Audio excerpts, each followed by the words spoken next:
হযরত যদি না হইতেন আমরা সুন্নি মুসলমান হইতাম কিনা সন্দেহ আছে। কারণ রাসূল করিম সাল্লাল্লাহু আলাইহি ওয়াসাল্লাম বলেছেন প্রত্যেক শত শত বছর পর পর আল্লাহর দ্বীনকে মানুষের জন্য পারফেক্ট করার জন্য, আপডেট করার জন্য এক একজন মুজাদ্দিদ পাঠায়। এই চতুর্দশ শতাব্দীতে মুজাদ্দিদ হলেন ইমাম আহমদ রাজা খান ফাজলে বেরলভী আলা হযরত। সুবহানাল্লাহ। যিনি রাসূল করিম সাল্লাল্লাহু আলাইহি ওয়াসাল্লামের সম্মানের উপর, ইশক মুহাব্বতের উপর ফানাফির রাসূল ছিলেন।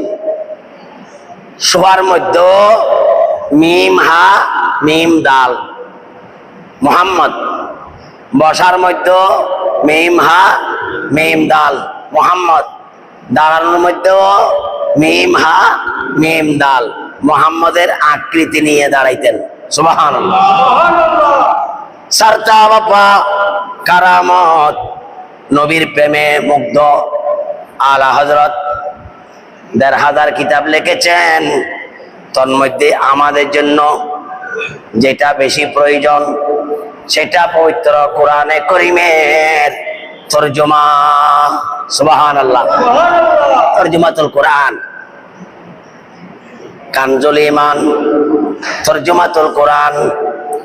সমসাময়িক যুগে বিভিন্ন মুতারজিমগণ, অনুবাদকারীগণ কোরআন শরীফের ইংরেজিতে, বাংলাতে, বিভিন্ন ভাষায় অনেক তর্জমা করেছেন। বিভিন্ন জায়গায় ভুল করেছেন, গলত করেছেন, এমন এমন গলত করেছেন যে সমস্ত গলতের কারণে অনেক সময় ঈমান চলে যায়। নাউজুবিল্লাহ।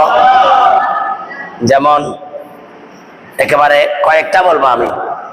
কোরআন শরীফের 30 পারায়, কোরআন শরীফের 30তম পারায় যেটা সূরা আদ-দুহা, সে সূরাতুদ দুহা, সেই সূরা দুহার ওয়াদ-দুহা ওয়াল লাইলি ইযা সাজা মা ওয়াদ্দাকা রাব্বুকা ওয়া মা ক্বালা ওয়ালাল আখিরাতু খায়রুল লাকা মিনাল উলা ওয়ালা সাওফা ইউতিকা রাব্বুকা ফাতারদা আলাম ইয়াজিদিকা ইয়াতীমান ফাআওয়া ওয়া ওয়াজাদাকা দাল্লান ফাহাদা। আল্লাহু আকবার। এতটুকু পর্যন্ত বললাম। এর অনুবাদ মধ্যদিনের আলোর দোহাই, নিশার দোহাই ওরে। একজন কবি কবিতা আকারে অনুবাদ করেছেন, মধ্যদিনের আলোর দোহাই, নিশার দোহাই ওরে। প্রভু তোরে ছেড়ে যাননি কবু, ঘৃণা না করেন তোরে। অতীতের চেয়ে নিশ্চয়ই ভালো হবে রে ভবিষ্যৎ, একদিন খুশি হবি তুই লবি তার দান সুমহৎ। সুবহানাল্লাহ। ওয়ালাল আখিরাতু খায়রুল লাকা মিনাল উলা। এইভাবে অনুবাদ করতে করতে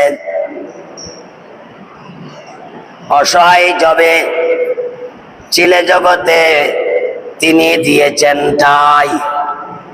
আলাম ইয়াজিদিকা ইয়াতীমান ওয়া ওয়াজাদাকা দাল্লান ফাহাদা। এই আয়াতের তরজমা করতে গিয়ে অনেকে বর্ণনা করেছেন, হে নবী, আল্লাহ আপনাকে গোমরা অবস্থায় পেয়েছেন। কি অবস্থায়? আল্লাহর প্যারা মাহবুব কোন এক সেকেন্ডের জন্য কোন গোমরা হওয়ার সম্ভাবনা আছে? অনুবাদ করেছেন অনুবাদকরা, আপনাকে আল্লাহ গোমরা পেয়েছেন, অতঃপর হেদায়েত করেছেন। নাউজুবিল্লাহ। তাহলে এরকম অনুবাদ করলে ঈমান থাকবে নি? ঈমান থাকবে নি? আলা হযরত অনুবাদ করেছেন, ইয়া রাসূলুল্লাহ ওয়া ওয়াজাদাকা দাল্লান ফাহাদা।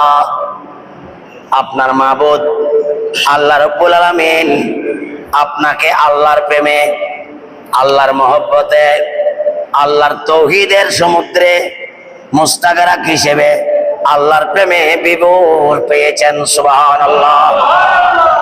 কইতে গোমরা আর কইতে প্রেমে বিভোর, প্রেমে বিভোর। প্রেমে বিভোর হওয়াকে আমরা মজুজুব বলি।